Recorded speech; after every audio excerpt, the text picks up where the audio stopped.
بسم اللہ الرحمن الرحیم۔ کچھ لوگ سورۃ البقرہ آیت نمبر 115 کو اس دلیل کے لیے پیش کرتے ہیں کہ اللہ ہر جگہ پر موجود ہے، مگر اس کی تفسیر یہ ہے کہ اگر ہم سواری میں کہیں بھی ہوں تو نماز پڑھ سکتے ہیں۔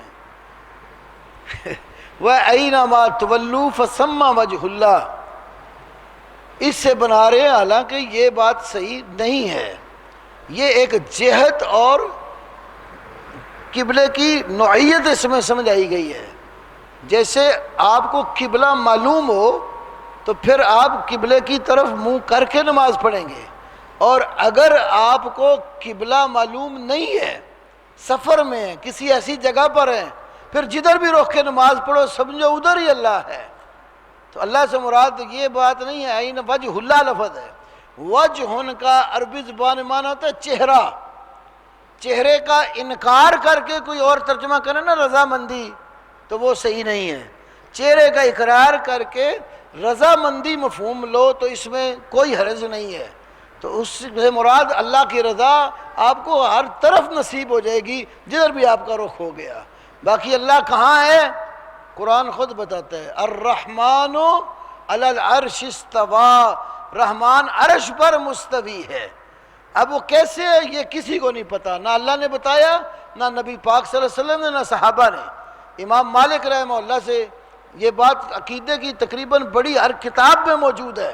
وہ کہتے تھے الاستواء معلوم والایمان بہ واجب والسؤال عنہ بدعۃ۔ الایمان الاستواء معلوم، اللہ کا عرش پر مستوی ہونا یہ تو معلوم ہے، قرآن نے بتایا رحمان عرش پر مستوی۔ وَكَيْفُهُ مَجْهُولٌ، کیسے ہے کیفیت کا کوئی پتہ نہیں، مجہول اور نامعلوم ہے۔ اور وَالْإِيمَانُ بِهِ وَاجِبٌ، اس پر ایمان رکھنا ضروری ہے۔ وَالسُّؤَالُ عَنْهُ بِدْعَةٌ، اس کے بارے میں پوچھ گچھ کرنا بدعت ہے، یہ دین نہیں ہے۔ اور یہ سوال اللہ کہاں ہے؟ یہ نبی پاک صلی اللہ علیہ وسلم نے خود پوچھا ہے۔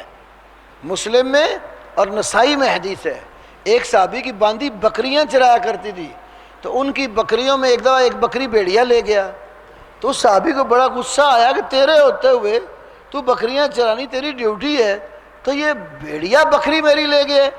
اس کو تھپڑ دے مارا۔ پھر غصہ جب ٹھنڈا ہوا نا، شرمندہ ہوئے اپنی غلطی پر، اور اللہ کے نبی صلی اللہ علیہ وسلم کو آ کر بتایا، فرمایا باندھی کو بلا لے، باندھی کو بلا۔ وہ باندھی رسول پاک صلی اللہ علیہ وسلم کے پاس پیش ہو گئی۔ آپ نے اس سے پوچھا کہ تم جانتی ہو میں کون ہوں؟ تو وہ باندھی کہنے کہ آپ اللہ کے پیغمبر ہیں، اللہ کے رسول ہیں صلی اللہ علیہ وسلم۔ پھر آپ نے سوال پوچھا، فرمایا این اللہ، این، این کا عربی معنی کہاں؟ باندھی سے کہا این اللہ، بتا اللہ کہاں ہے؟ اس نے اوپر اشارہ کر کے کہا اللہ فی السماء، اللہ آسمانوں سے اوپر ہے۔ تو اللہ کے نبی نے کیا فرمایا؟ آتقہا فإنہا مؤمنۃ، اس باندھی کو آزاد کر دے، یہ ایمان والی ہے۔ اللہ کے نبی نے اس کو ایمان سے تعبیر کیا ہے، ورنہ اس کو کہتے تو اوپر بتا رہی ہو تو ہر جگہ ہے، ہر بندے کے اندر ہے۔ ٹھا دے مسجد، ٹھا دے مندر، ٹھا دے جو کوئی ٹہندے ہی، ایک بندے کا دل نہ ٹھائیں رب دلاں میں جو رہندے ہی، وہ تو ہر دل کے اندر ہی اللہ ڈالے بیٹھے ہیں۔ یہ اللہ کی شان کے خلاف ہے۔ اللہ عرش پر مستوی ہے، مخلوق سے جدا ہے، اس کا علم، اس کی قدرت، وہ ہر چیز کو محیط ہے، کوئی چیز اللہ کے علم سے باہر نہیں ہے، نہ اس کی قدرت اور طاقت سے باہر ہے۔